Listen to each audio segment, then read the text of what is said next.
When ignited, sun blossoms would soar upwards in the warm summer winds. But with the sun high in the sky, the blossoms would not reach. Perhaps we should offer them from the highest mountain, another suggested.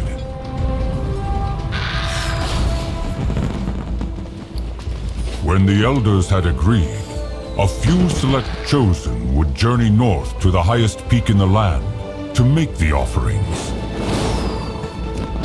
But such a journey involved entering the moonlit lands of the Kaldori.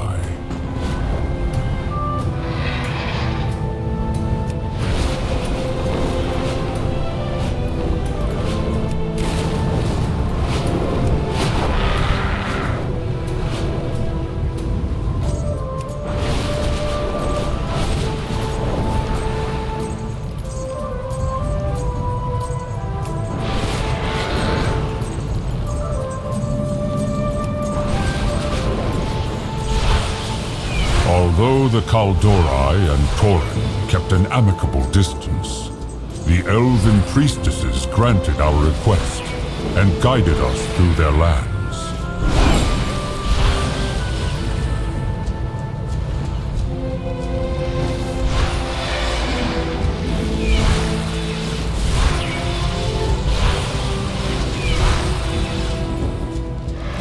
Our first resting point was at the shrine of the Wisp Mother. Here, we shared our stories of Anshe with the Kaldori.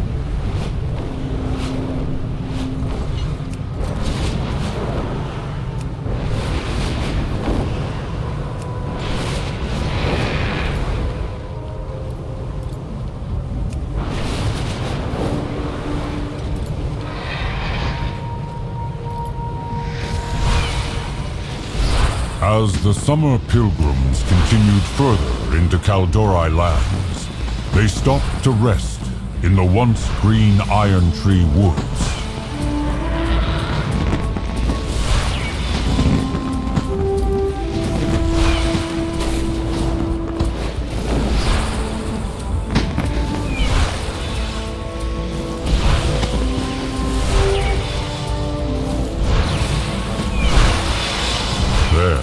The ancients of the forest welcomed them with shade and shelter from the scorching heat.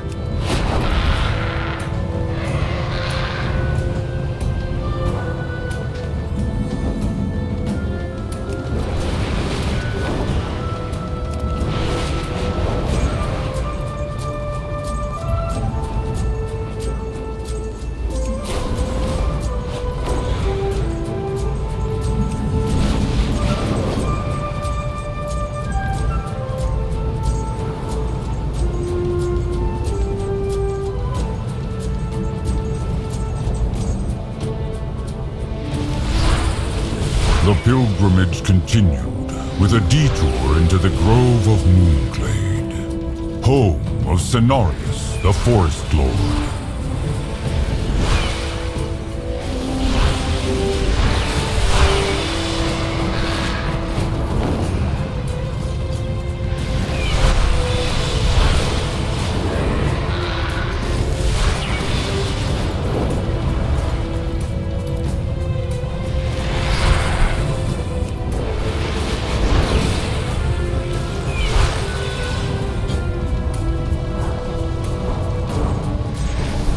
Cenarius saw wisdom in the Tauren reaching out to Anshe, and granted them shelter and the cool waters of his glade as respite.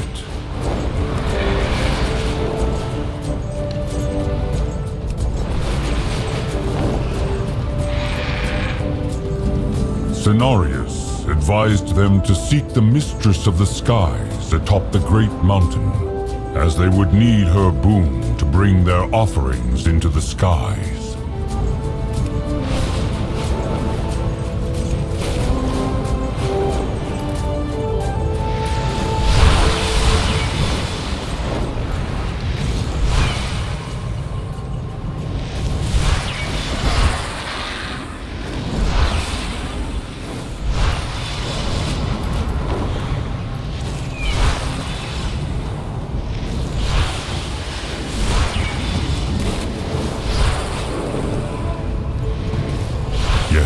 As the Tauren pressed on, they found even the cold alpine forests of Winterspring had felt the blaze of the sun overhead.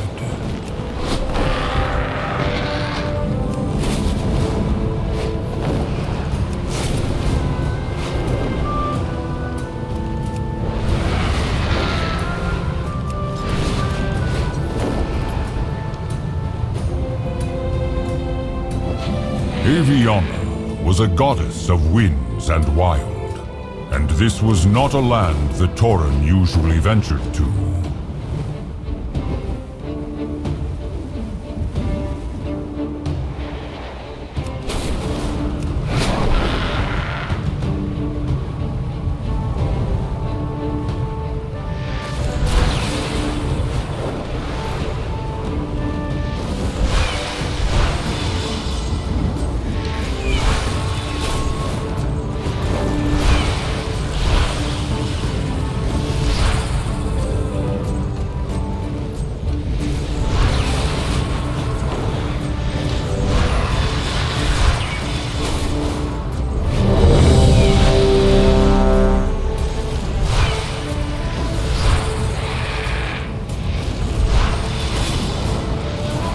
The Shu'halo rarely risk journeying so high up these slopes, yet I see the selflessness of your purpose.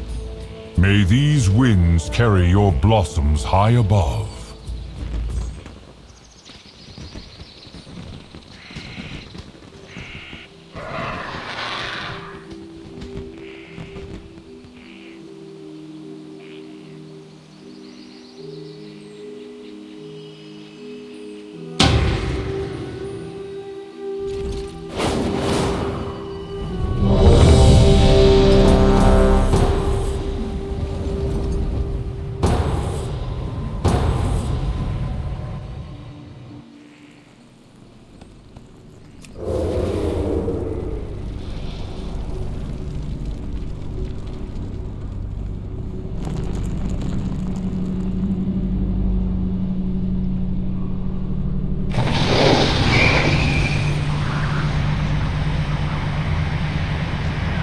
I'm out of room.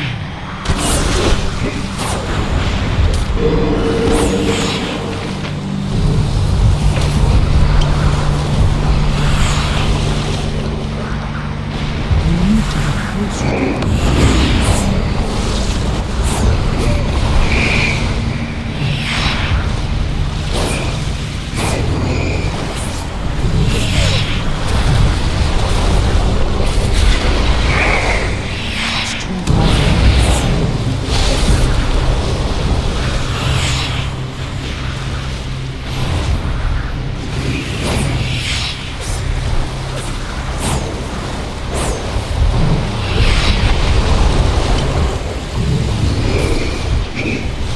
need to be closer.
said that as the pilgrims descended the waterways into the red forests below, the blaze of Ahune seemed to dissipate.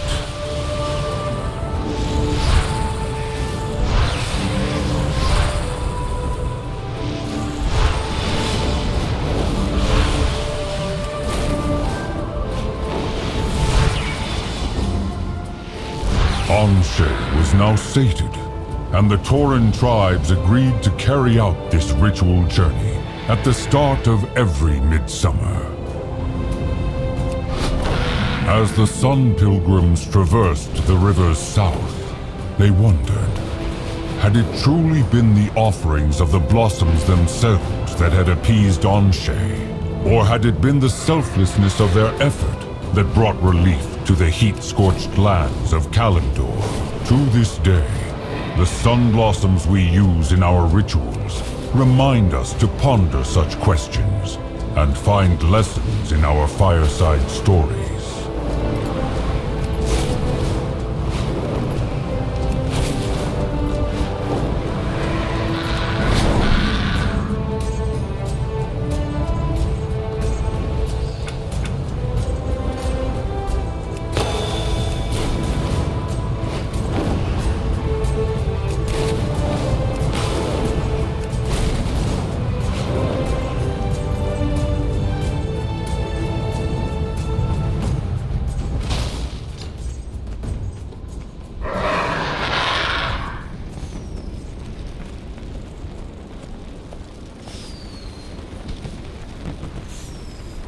Spirits watch over you.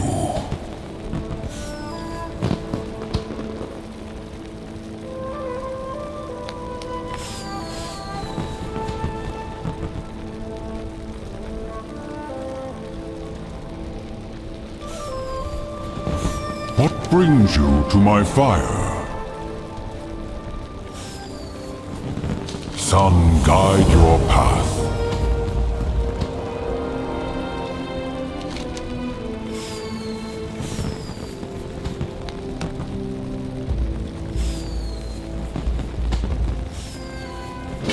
Each year, as the cooler spring days turned to summer, the southern tribes migrated north towards Stone Talon Peak. Even the most resilient of tribes found the blaze of the sun to be daunting in scorching summer months.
As the southern tribes traveled, Flamekeepers would build great bonfires to maintain the light of Ahune during the colder nights.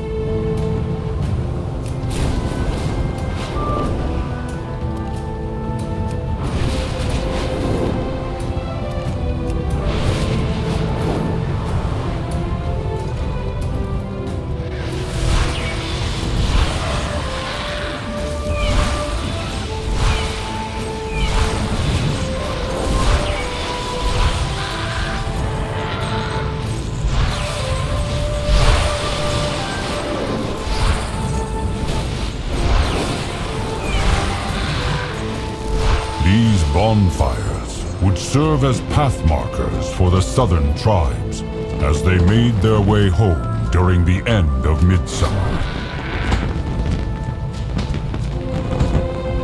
As the tribes ventured south, some followed the rocky ridges that divided the plains of Mashanshe and the rolling valleys of Mulgore.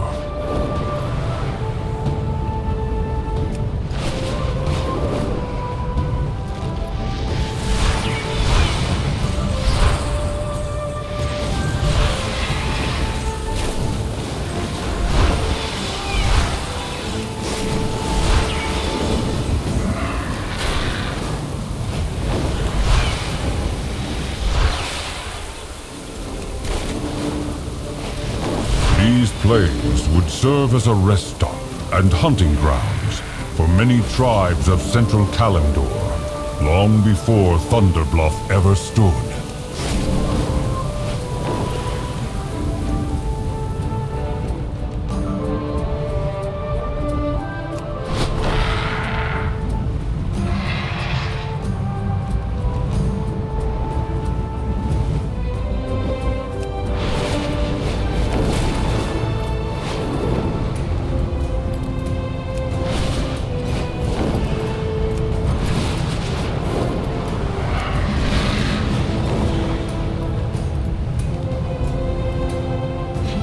Some tribes returned home to the plains of Mashanshe, as others broke off toward the jungles of Feralis.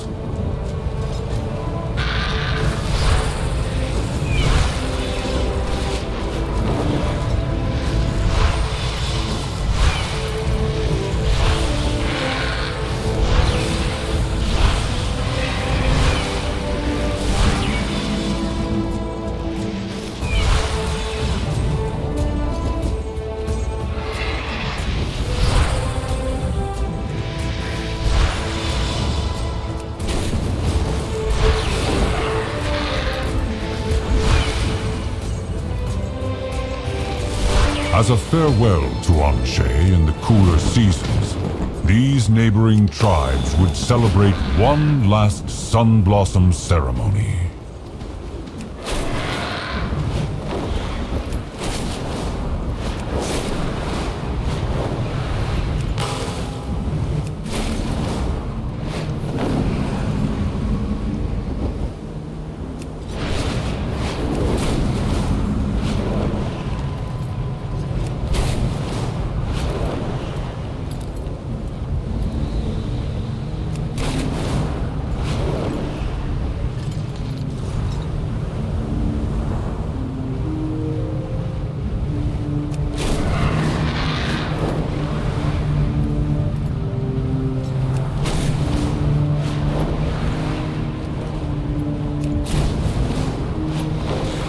As some tribes traversed the jungles, others kept to the steppes and cliffs that divided their territories.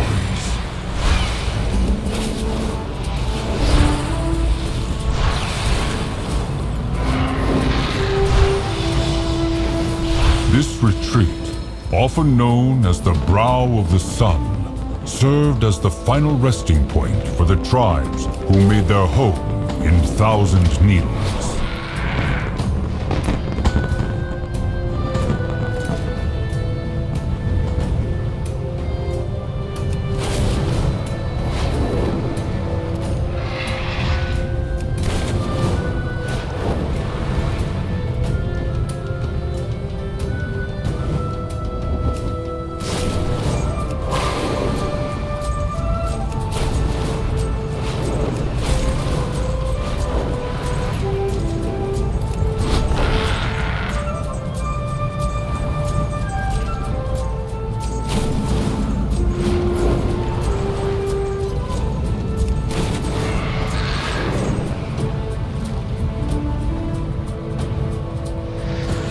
As the cooler winds descended upon Thousand Needles, the tribes here gathered atop the southern bluffs to ignite their blossoms.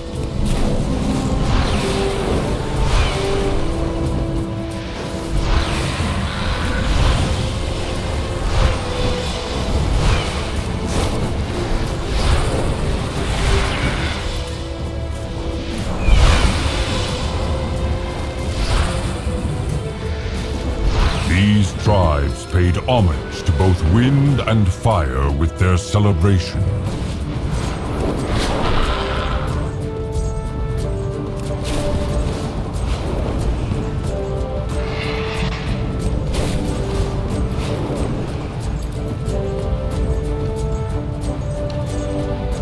Although the sands of Tanaris are now an arid wasteland, these once lush lands were home to many Tauren tribes.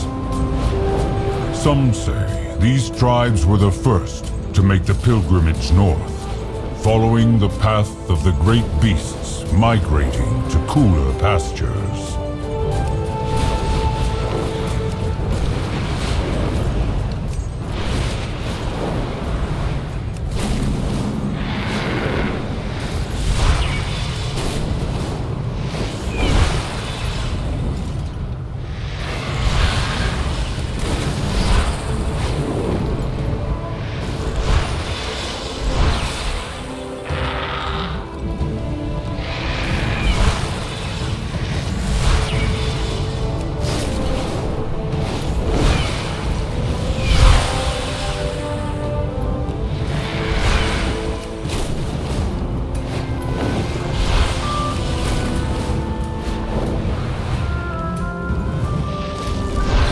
Retracing the path of this great summer migration reminds us that even as the light of the sun wanes and the days grow shorter, our path home will always be illuminated by the fires of Anshe.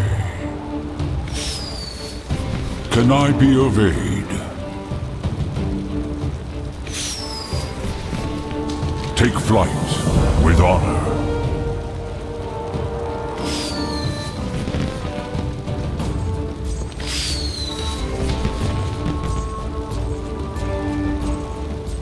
Sun blossoms drift high in the skies above. Set them aflame as tribute to Anshe.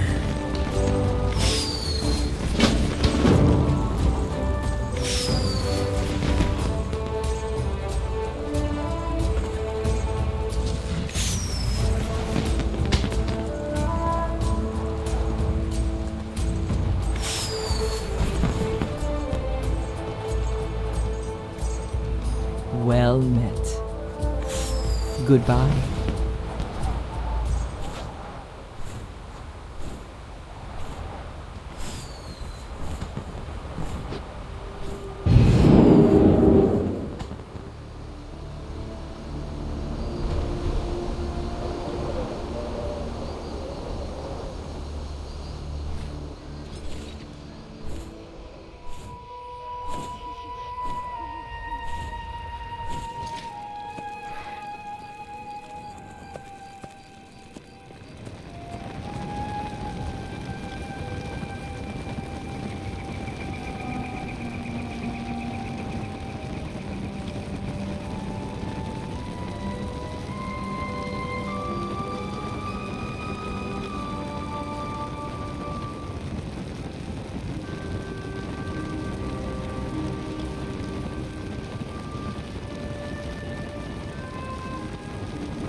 May winds guide you.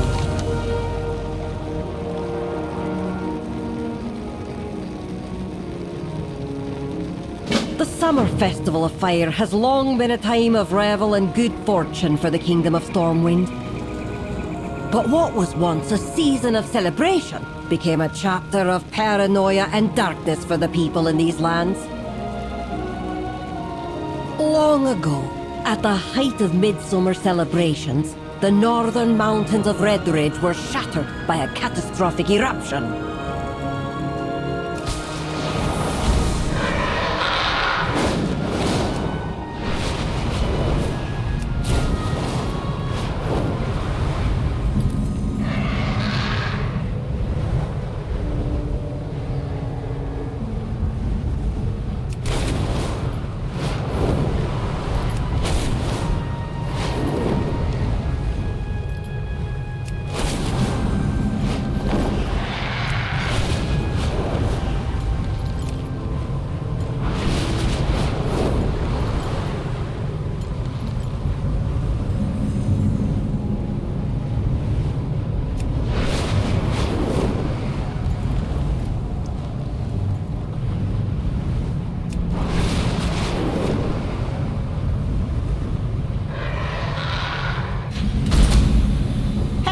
chum. Today we're holding a contest for extreme anglers. All you gotta do to win is be one of the first 50...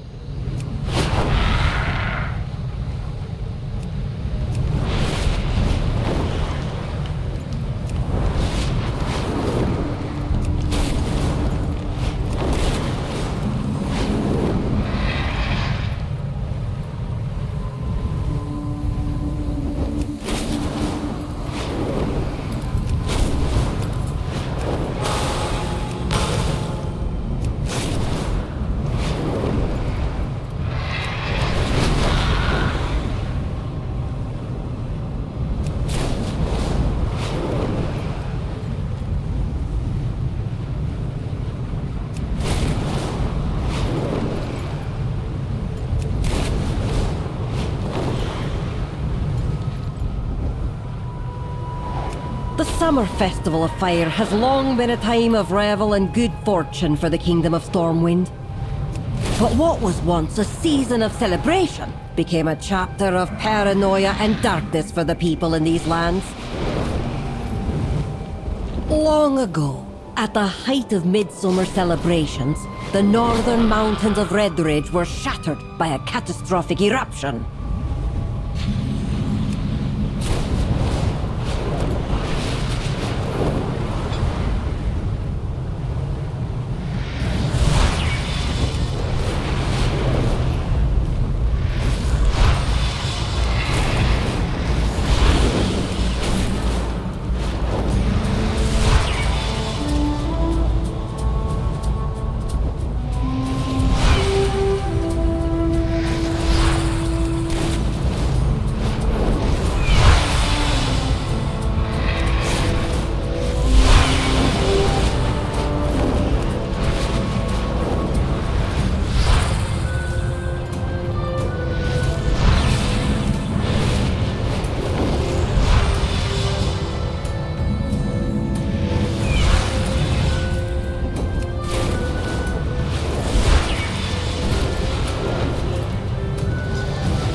Unbeknownst to the humans, the Thane of the Dark Iron Dwarfs, Thorison I, had called forth the Fire Lord from his elemental banishment, blanketing the realm in ash and soot. With most of northern Redridge and its resource-rich territories lost, paranoia and fear set in around Stormwind, and soon many celebrations fell out of practice. Through great tenacity, the people of Lakeshire were the first to rebuild and rekindled the summer celebration, choosing to honor the spirit of fire, not fear it.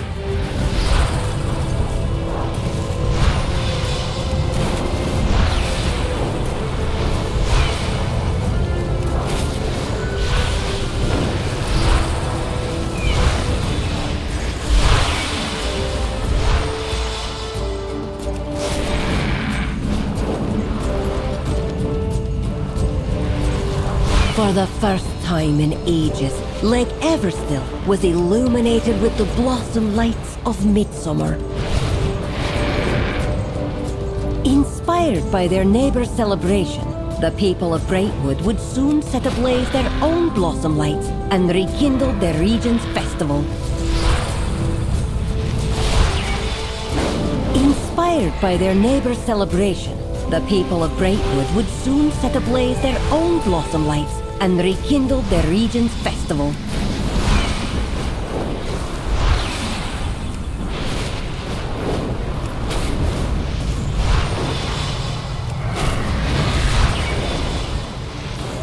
They say the summer winds carry these lights into the haunted canyon of Deadwind Pass, bringing a flicker of hope to the kingdom's darkest places.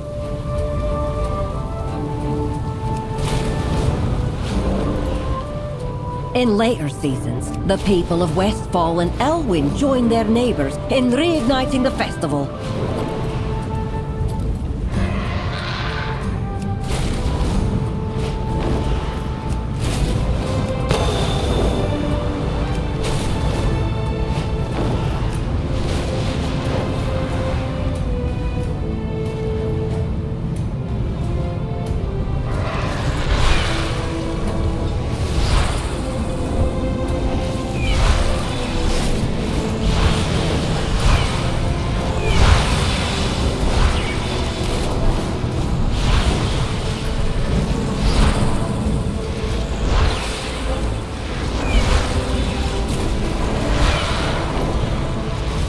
Much like Leg Everstill, the rivers of these regions were dotted with blossom lights, and in time, the once abandoned festival returned to all corners of the kingdom.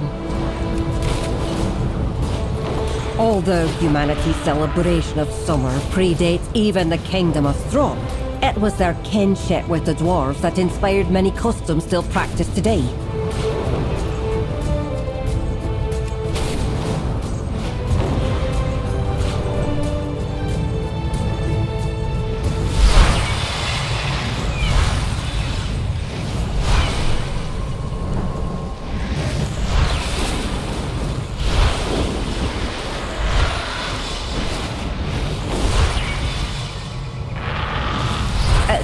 That while many descendants of King Thoradin migrated south by sea, those who travelled by land were guided through Cosmodan by Wildhammer bonfires during the Dwarven Festivals of Fire. Though the Dwarven Festivals of Fire were celebrated by all clans in the ages before the War of Three Hammers, the Dark Iron clan paid a heavy toll for summoning the Fire Lord.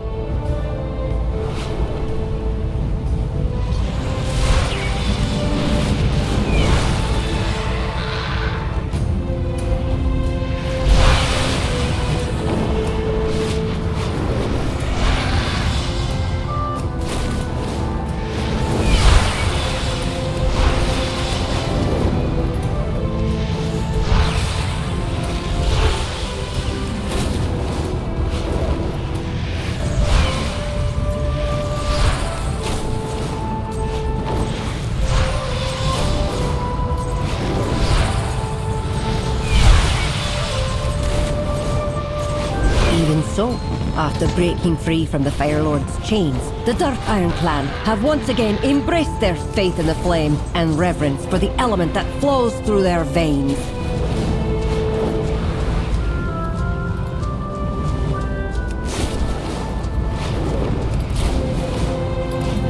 In fact, since the dawn of Dwarvenkind, fire has played a crucial role in the shaping and forging of our people. For the Bronzebeard, a tool of industry and trade.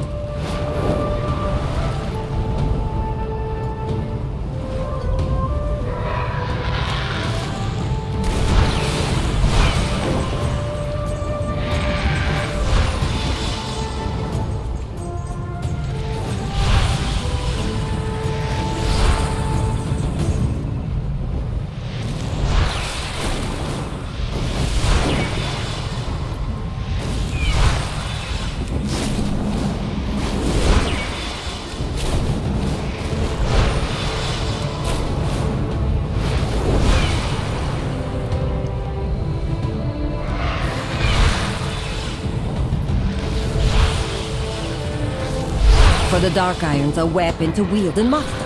And for the Wildhammer, the flicker of flame was our tool for survival in the rugged mountains of Cosmodan.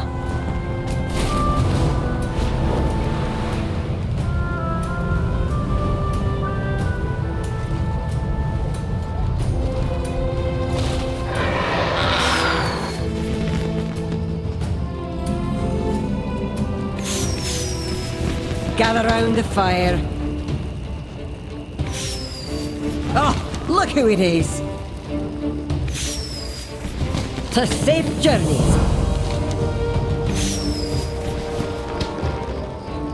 Long before the humans established Stormwind, the dwarves of Cosmodan honored the elements of fire through a festival and revelry. At the start of summer, dwarves of all clans would gather to celebrate around the bonfires.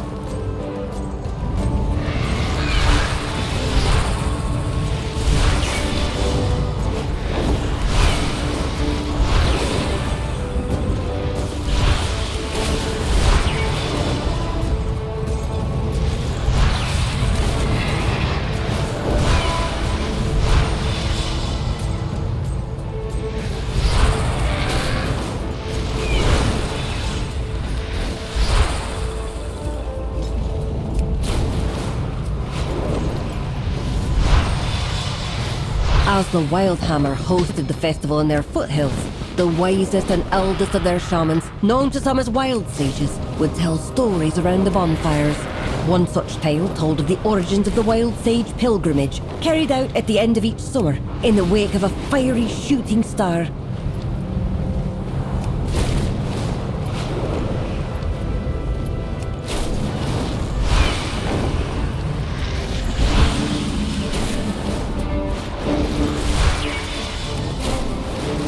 The story tells of the first wild sages witnessing a brilliant burning streak shooting across the summer night sky.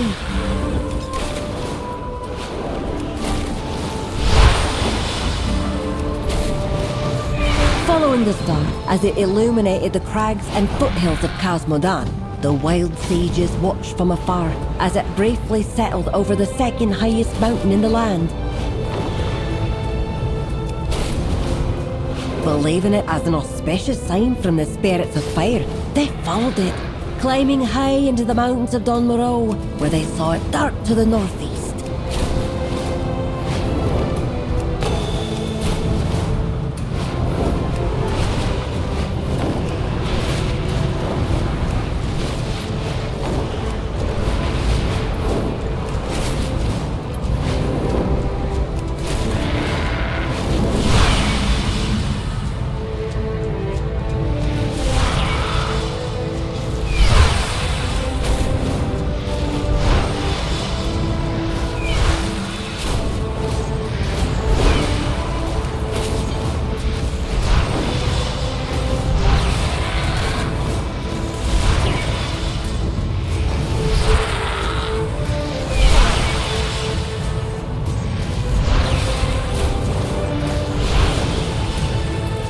Marked forever as an important natural landmark for the Wild Sage yearly pilgrimage, this mountain would later house the great Wildhammer fortress of Grim Batol.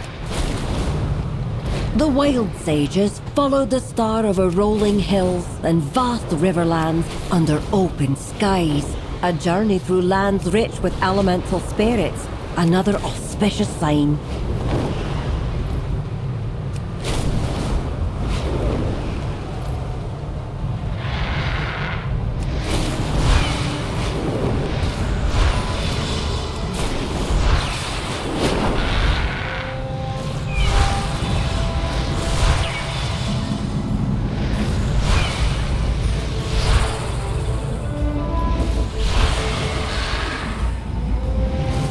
It is said that the pilgrims even witnessed the great star dancing among the thunderstrikes atop the northernmost mountain in these highlands.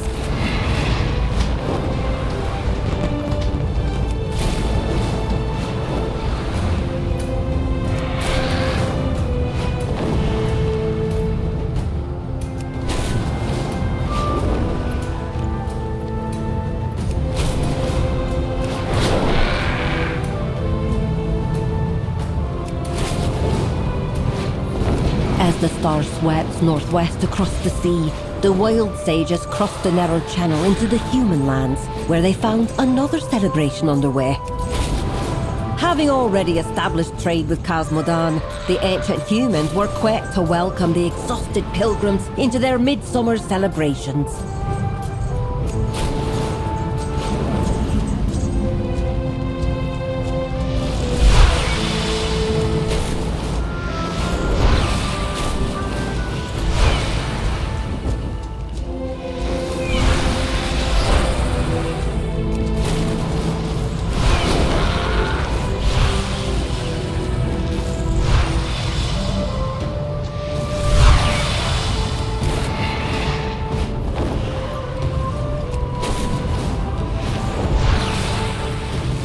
The Wild Sages learned the maypole dances, and the dwarves taught the Arathi how to weave blossom lights.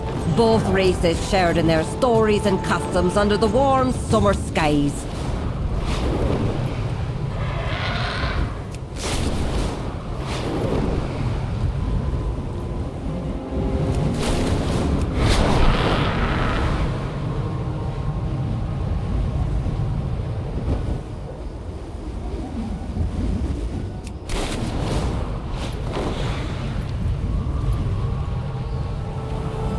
Around the bonfire, the Arathi elders spoke of the dwarves' star and how this elemental spirit and others like it made its home in the untamed valley to the north.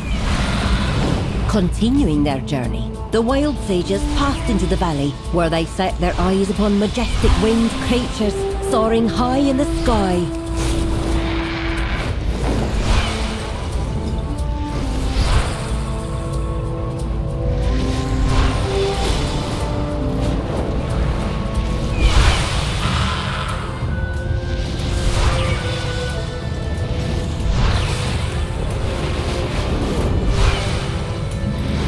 Above them, on ember-lit wings, circling high above the tallest peak of the land, the wild sages saw their star, like a glittering torch in the summer sky.